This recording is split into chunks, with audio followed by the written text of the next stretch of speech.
welcome to Linus Napoleonic shipyard. In front of you have two lines of third rates. One of 74s, another of 80 gun third rates.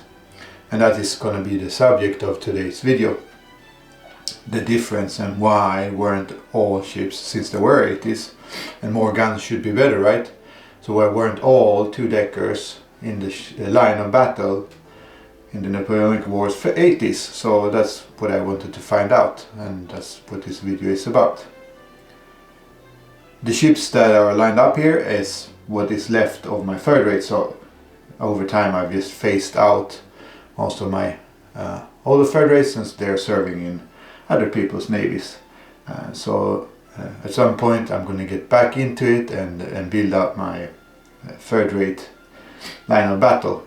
But this will have to do for now. We have HMS Tremendous in the front of the 74 line, and then we have HMS Bellona and HMS Ajax, a rather larger 74, the Ajax.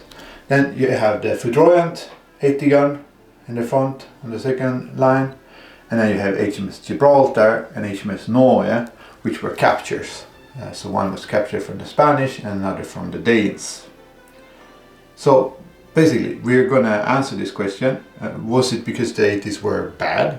That there were some things happening earlier on that might have influenced the British, or maybe it's a more complicated, as usual it is a more complicated story. So let's get into it. The 74, as I mentioned, was already quite a large ship, and for two decks reaching the limits of wooden construction at the time. Before Sepping's upgrades in 1815, there was a big problem with this, and we're going to get into it when the ships were reaching a longer length, so to say. And also you see it is a quite big ship. I set up HMS Tremendous here beside my latest build, the Sophie, and a much earlier build, a small lugger, I think it's Entreprenant. But also just to compare, right? You see how big, and Tremendous is by no rate the largest third rate around, but there is a huge difference in size between these ships and the smaller unrated vessels, and also the rated frigates of various sizes. Although as we move on, also the frigates, they quite move up in size, of course, and weight. But anyway, just so you get a little bit of an idea of the size difference. Also, I would like to mention that some of my third rates being old, even older than my ensigns and pennants video. If you haven't watched that, you should probably give it a look. It's one of my better ones, I think. But so I've messed up with the ensign and pennant being different color. Of course, that could happen, and that also is what I've researched, where a ship would be on an independent command, right? Independent crew, free of the Admiralty, more or less, or not sailing under a squadron, particular squadron, I should say, but not a white ensign and a red pennant that I have on some of these. So I'm going to get around to changing that, correcting that before they're retired, I guess. In the 1740s, the French started out with building a new type of third rate, the 74. And in 1747, the British captured an example of this newer type of third rate and immediately started copying its design. At Trafalgar in 1805, the British had 16 74s and the Franco-Spanish 22 74s. So a little bit of a testament to how successful the design really was. And it supplanted and replaced, as I mentioned earlier in the line of battle, many earlier types, among them the 64 gun ship of the line, or the third rate ship of the line. This ship that we have in front of us is the HMS Bellona, and she's a pretty standard British earlier third rate. It was launched in 1760 and served for 53 years. and she had a gun deck length of 51.2 meters and a beam of 14.75. Notable actions that she had: she fought in Copenhagen in 1801, among others. And I mean, real proof that the 74 was a fully working design and very, very successful. The mainstay of the fur rate of most fleets at this time. Typical ornament of a ship of this design would be a lower gun deck with 32 pounders, or even some cases 36 pounders. In this case 28, and then an upper deck with 28 to 30 18 pounders, or in some cases when they were heavily armed later on 24 pounders. Quarter deck and forecastle with 14 to 18 9 pounders or maybe 12 pounders. Later on, as we get into the later part of the 18th century, beginning of the 19th century, you have ships armed with the carronades, which I've talked about in a separate video. They were close to the limit of how powerful you could get a 2-gun deck wooden construction. They could be built in numbers, and they were much cheaper to build than the 3-deckers. That's a big point. Of course, also maybe the absolute biggest point was that most of them were pretty good sailors, much better sailors than the 3-deckers. And unless they encountered something very large or a squadron, they could pretty much destroy anything out there, like frigates and smaller ships of the line, 4th rates, and smaller 3rd rates. So they were superior in that way. So here we have a later type of a British 74. It's the HMS Ajax. And Ajax was built in 1798. And notable actions for her was that she fought at Trafalgar in 1805 and actually engaged the French Bucentaure, the Franco-Spanish flagship, in that battle. She survived the battle and served actually until 1865, so she had also a longish service. And I mean, this is a workhorse design of the British Navy 74's 3rd rates.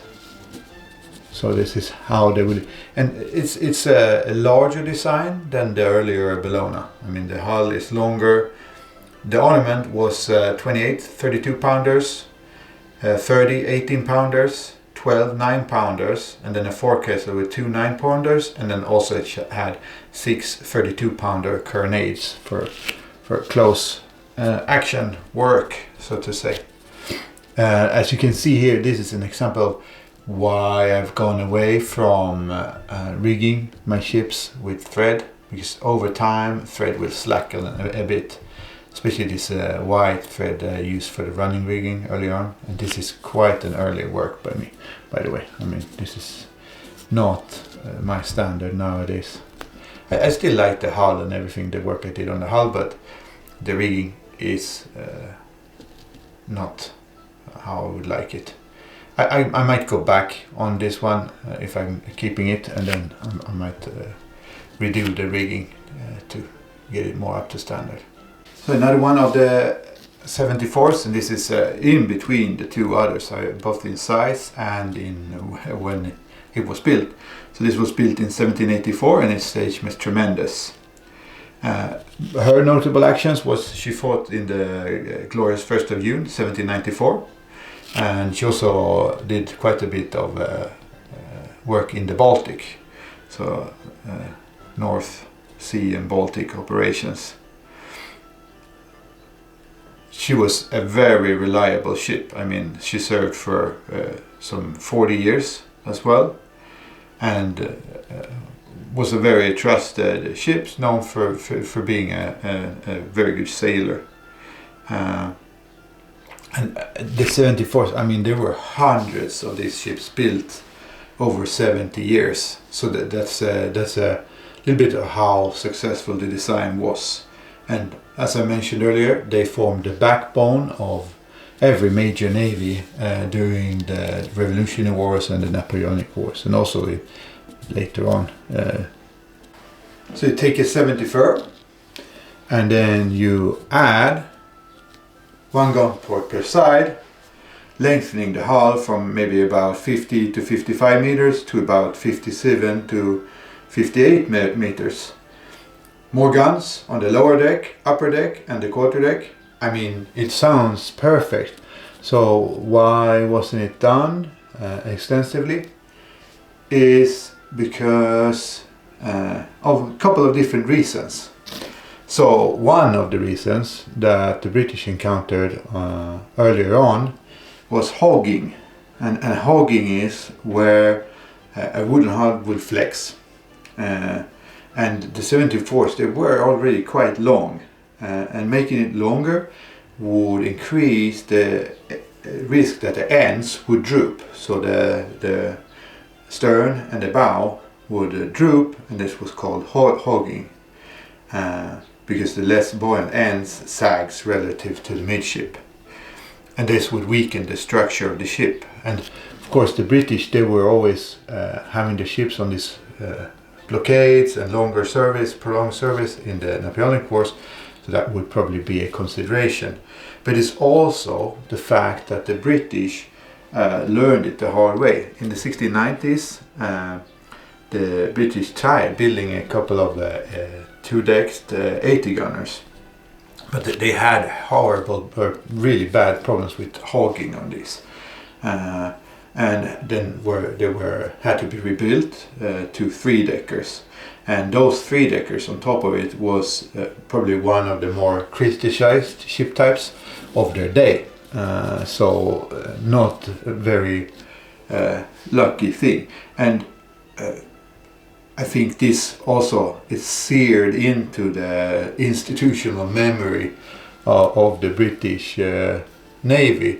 So the 80 gun design after this failure of the 1690s was a real problem. I mean, it was a real problem, and it was probably a reason why it wasn't a very popular design.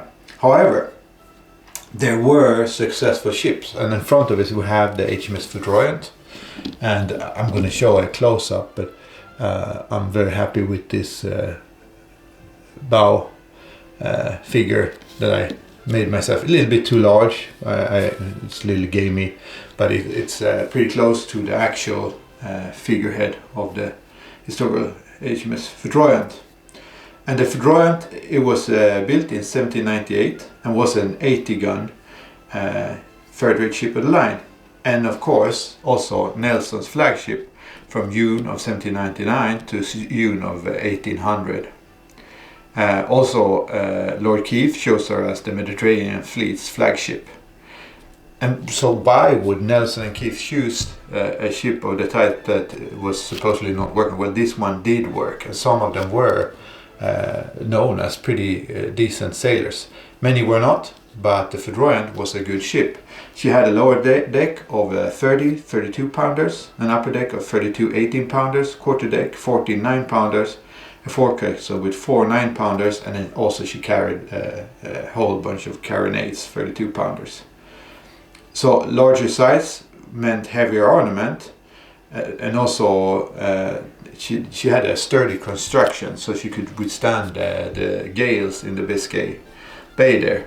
And she served 17 years on active duty, and then became a training ship, and survived actually until wrecked in 1897. So a long career, and it was a success. So an example of a successful 80 gun ship of the line, third-rate ship of the line. The fact is that the 80 guns were usually faster and much less awkward leewardly than the 98s, so the 3-decker 98, the second rates. I mean, for winter cruising, inshore blockade and so on, the 80s were better. So that's why they ended up becoming flagships for many of these smaller fleets, where there weren't any first rates around and so on.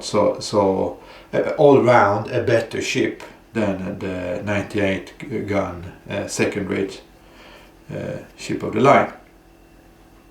And of course also they had the firepower, but also they had a speed advantage on the 98 gun second rates. Definitely quite a large speed advantage. They were faster ships all around and better sailors.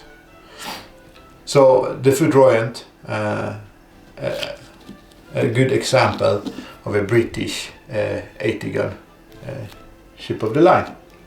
This is another 80 gun, not British built. This started its life as the Spanish 80 gun ship Phoenix, but then it was Phoenix, and it was captured by the British in 1780 and renamed HMS Gibraltar. I mean, as far as the hull shape goes and so on, this is very much older design by me.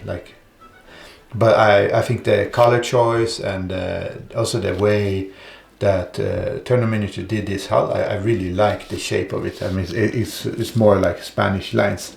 However, the ship itself, the historical ship HMS Gibraltar, was not a popular 80 gun ship of the line, not at all. She was known as being underarmed and a very dull sailor, so not a popular ship. So nobody's favorite as a flagship at all. So really an example of a bad 80 gun ships. Her armament was 30 24 pounders, and that's typical for the Spanish third rates at the time. They had a lighter main ornament than many of the British, instead of the 32 pounders. So her main ornament was 24 pounders. And she had an upper deck with 32 18 pounders, and then in the upper works on the forecastle and poop she had 18 8 pounders. So the quality varied. There were others, and I don't have them. I'm going to show some images here on them.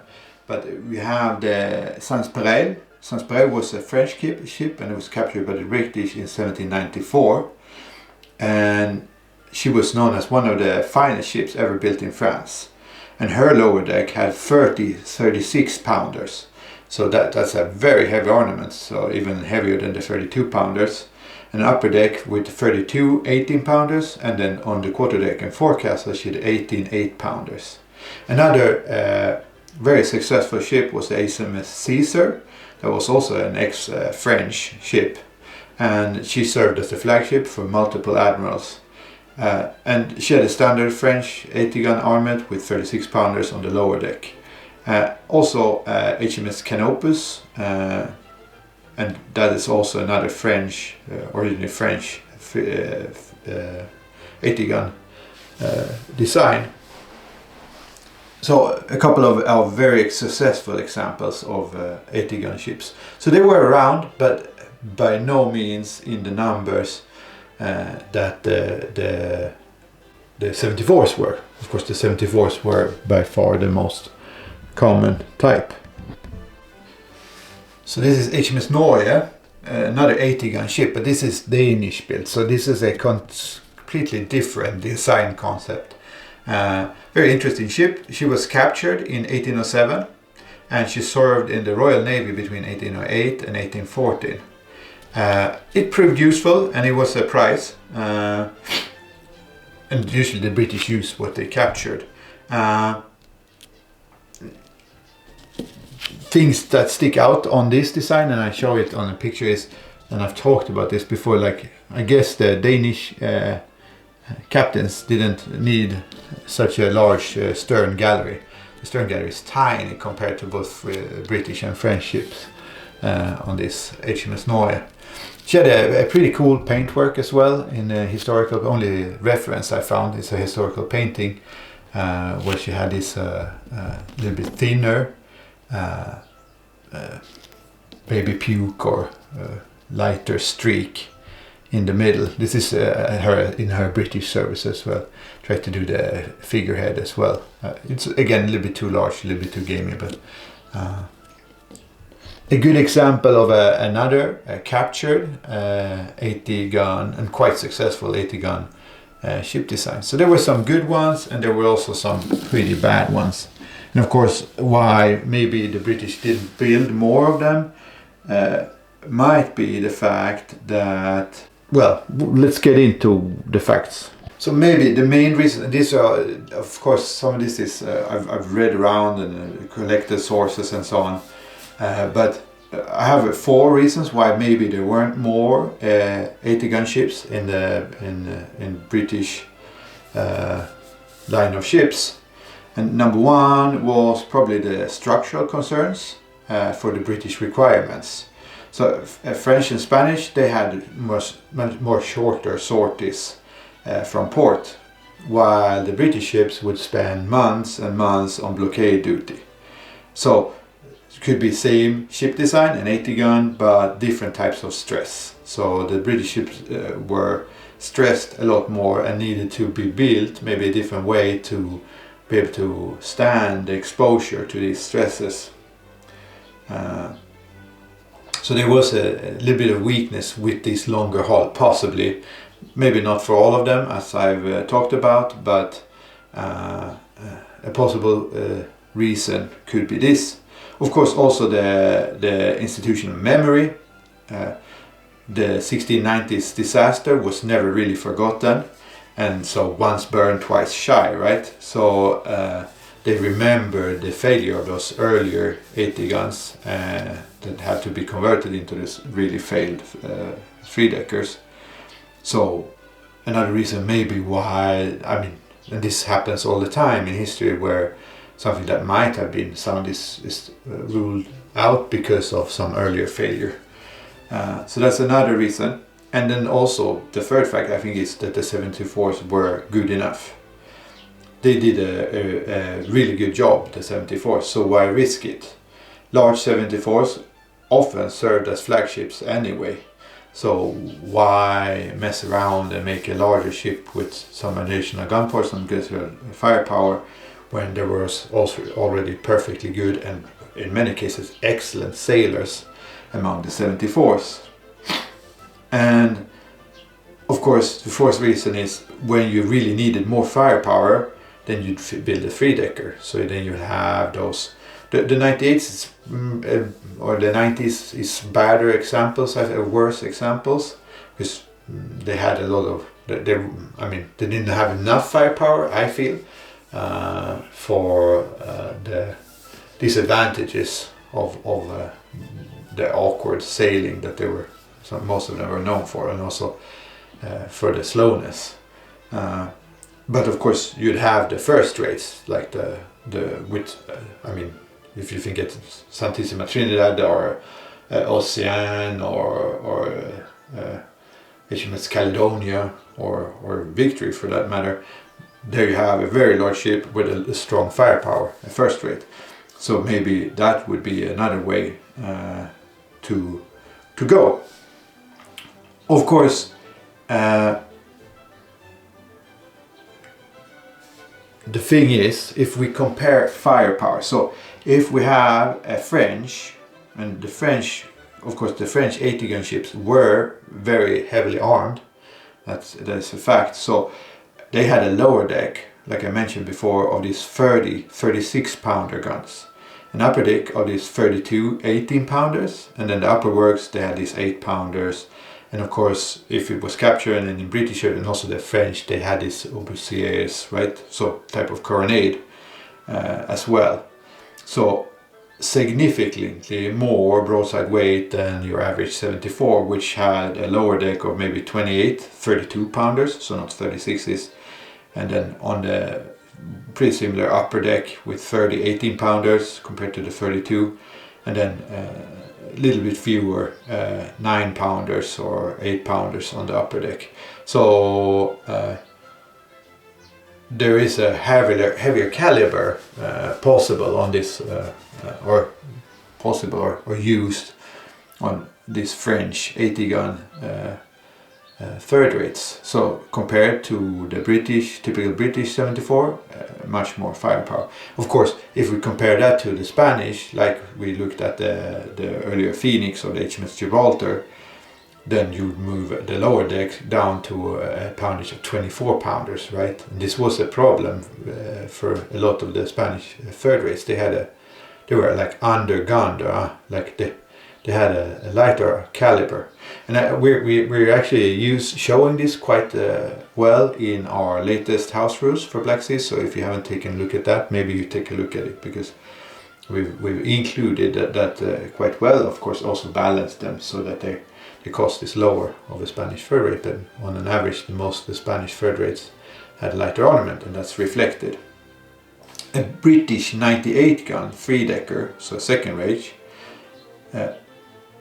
if you compare that to the French 80 gun, the broadside weight would, if I counted right, be more on the French 80 gun compared to the British 98 gun 3-decker, and then they had all the advantages of the better sailing and maneuverability, so more firepower than the 3-decker and better sailing than the 3-decker. So a compelling combination, I would say. So the 74s, why were they more prevalent, more common? They were trusted. It was a trusted design, started in the 1740s by the French, proven over decades, and I mean also the dockyards were used them, so they could be built in numbers, and most of the time good enough for almost any mission. So the mainstay of the navies from the 1750s all the way through the Napoleonic Wars. Some 80s were brilliant, well built and so on. There was a bit of inconsistency in between navies and also during time. And of course the British had their doubts for the long service needs of the 80s with this previous experience of the hogging. And the advantage was in most cases for the British ships, since they didn't usually carry that heavier armament of the 36 pounders, marginal. It was a marginal advantage over the 74, so that's probably why they weren't built in large numbers. The French, built ones for the shorter mission, were excellent, and also captured by the British. They proved very useful and had long service, so there were some really successful ships. The numbers at Trafalgar is a good example. So the British fleet had 27 ships of the line at Trafalgar, and that was 3 ships with being first rates with 100 guns or more, 4 98 gun second rates, 1 80 gun, and that was captured. That was the French HMS Tonnant. That was the previous Tonnant, and it was a French prize, but it also had these 36 pounders on the lower deck, so a heavy armament. 16 74 gun third rates, quite a few, and also 3 64 guns. So they had this earlier design in their fleet, 3 of them. That happened with the British. The Franco-Spanish fleet had 33 ships, and 4 of these were Spanish first rates, including the Santissima Trinidad, which had a 136 gun armament at this point. Then it had 6 80 gun ships, so the British had 1 captured, then they had 6 80 gun ships, 4 French with 36 pounders, and then 2 Spanish with 24 pounders. So 4 pretty strong ones and 2 not very strong ones. And then 22 74s, so quite a bunch of 74s. And then just 1 64 gun. So the British only had 1, and it was a prize. The Franco-Spanish, 6. Both sides relied heavily on the 74s as the backbones of their navies. 74 being more or less universal. So,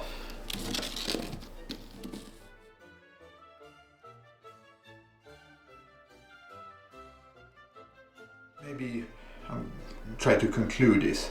So, in 1815, Sir Robert Seppings perfected the diagonal bracing, and so suddenly the longer hull became much more feasible because it became stronger with that. So there were some 2-deck 84 gun or even 90 gun ships. Hulls became over 60 meters long and reliable at that point. So as a concept in the long run, the 80 gun would have worked out, especially with this upgrade by Seppings. So it was just time and construction technology, and I mean, of course, already at the time there were some successful ships. The 74s were at that point replaced by some bigger ships since it was not possible. The last 74 was a French, and that was scuttled in 1949, if I read things right. Correct me if I'm wrong there. So that was the last one. Of course, most of the 74s were used so heavily in service so that they eventually had to be converted to troop ships or training ships or just decommissioned.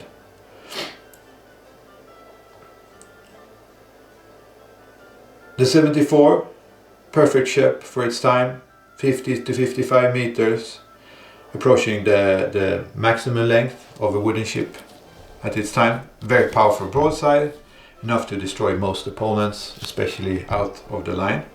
Reliable, affordable, versatile, and proven through decades. So that's the 74. The 80 gun had some contradictions. There were good ones, there were bad ones. Longer, 57 to 58 meters, pushing the structural limit for its time before Sepping's upgrades. Had, in the case of the French, a heavier broadside than many of the 98 gun three-deckers. Superb vessels, the best ones. So Nelson chose Foudroyant as his flagship for a reason. And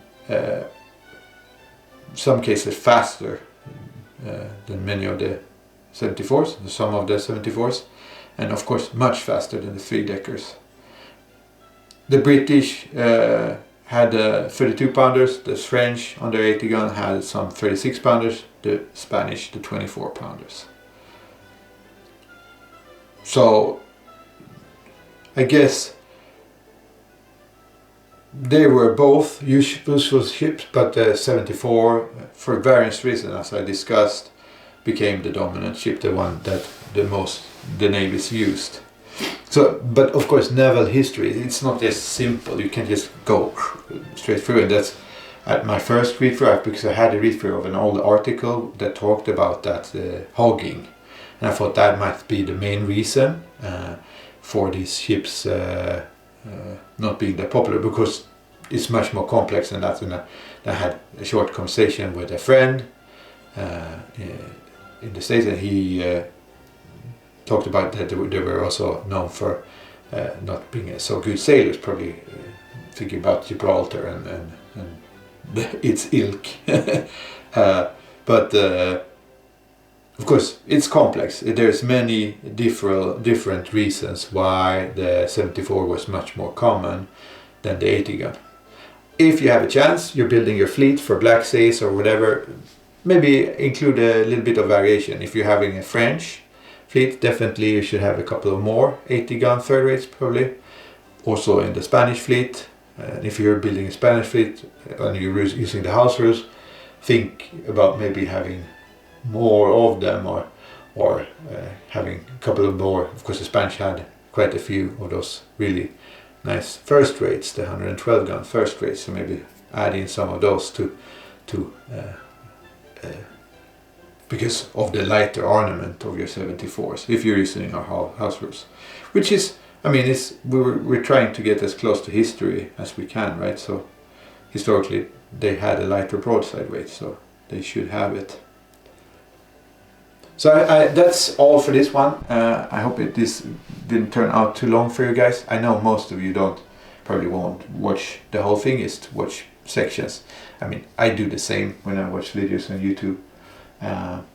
Very happy, and I wrote a post about it. I'm very happy to reach 4,000 viewing hours. I'm actually thrilled about this. It's pretty cool.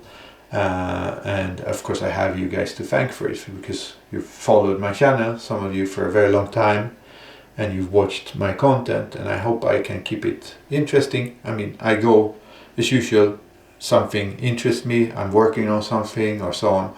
Like right now I was thinking about the third race and the difference, because you know I don't have that many third race anymore. I was thinking, oh, I have a couple of 80 gun and then a couple of 74 guns, so why weren't there more 80 guns? So now I try to answer that question for myself and for you guys, and also give you some ideas when you're building your fleets or if you're using our house rules. The house rules have moved on, by the way, so if you had a look a while back, they were not as finished up as they are now. So maybe you go back to that video with the house rules for blacksmiths, and there's an update. I'm working on a web page as well, like a go-to place with all, where let's just collect all my stuff, so you can get linked to YouTube, the latest videos. You can also see the latest builds in pictures there. And of course there's access to those different projects. So there's the re-release of the B2 quarters rules that I did with Barry, the original author.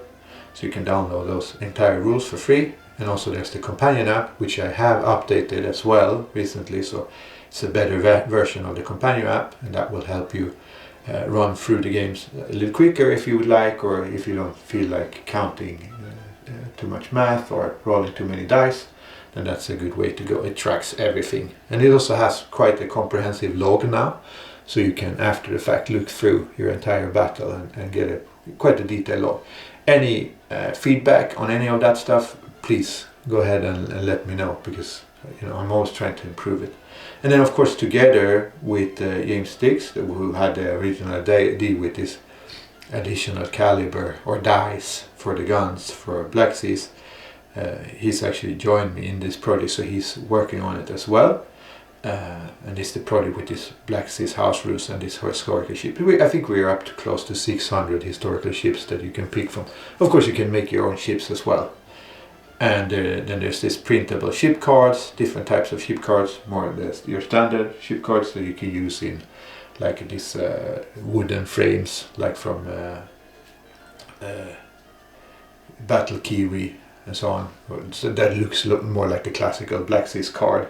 But also you have these cards that you can X off, and those are actually based off what James Sticks was using. So you can just print your whole fleet out on A4 and then just X off as they lose ship points, or erase as they gain them back through repairs. And it's also marked when they're reaching half their ship points, and also when they need to roll for striking the colors. So a pretty good. We're still working on it. There is a lot of smaller ships built out, some different rules. There's a rules section that you can read through, and I'm going to make that printable as well. And of course many of those rules are also based off, and I have to give credit to that too, is of course modular field. So a lot of the sailing rules and so on are the idea of modular field. So I just compile it and add the stuff on my own and so on. So 3 authors you could say for those house rules, but it's a lot of fun. If you haven't checked it out, please check it out. And as I said, it will all be available. I'll probably put the link here because it is up and running, and I'm going to add additions to it as I move on. But my webpage there, which collects all my different stuff, and you can also contact me through that. If you have any questions. If you have any questions on the 74s and the 80 guns, post in comments below, and if you haven't subscribed, please do so. And of course, look around for some other. I mean, I have builds and I have battle reports and some Second World War stuff we were trying out for a bit as well. But mostly it's Napoleonics, and of course, my speciality these days is probably this more detailed builds using those 16K hulls from my friend. What I'm working on right now is a couple of things at the same time. I'm working on some terrain, so there will be a video on that. I'm making a small Caribbean island with a little port for this event, the GothCon here in Sweden, where I'll be running an official Warlord Games event. So with a small tournament that you could join if you're close by, you should really check it out. And there's also be an open pickup table where you can just play battles with me or with your friends if you're at the event and you have your fleet with you. There's also be fleets to borrow if you're very careful, of course. And of course there's the official fleets for the main Warlord game for the Caribbean Caribbean Fortune, Tides of Caribbean Fortune, or I forgot the name now, but I'll put a link to it here. So check it out. It's going to be in the beginning of April. Of course, I'll be filming there as well. And then also I am building the Santa Ana again, so a little bit more detailed version this time. Sometimes it is all this work on all the masts and so on. It is quite intense. So and I'm doing a lot of stuff at the same time. I'm building another lively. Like right now, I'm building the mast. I built a set of masts for the Santa Ana. Didn't like them, and then I rebuilt the mast for the Santa Ana, and then I built a set of masts for the lively. And then the gent that is going to have the lively, he actually sent me some more research on the lively and the 18-gun anti-pounder frigates, and I was like, maybe the mast measurements are a little bit off, and we're talking millimeters, but being me, I couldn't stand that, so I rebuilt those masts as well. So I'm rebuilding those masts. It's so much work, so sometimes I just almost feel, strangely enough, overworked from a hobby. How it's possible, I don't know. So a couple of irons in the fire. We'll see what I'll post next. But until then, I wish you fair winds and following seas.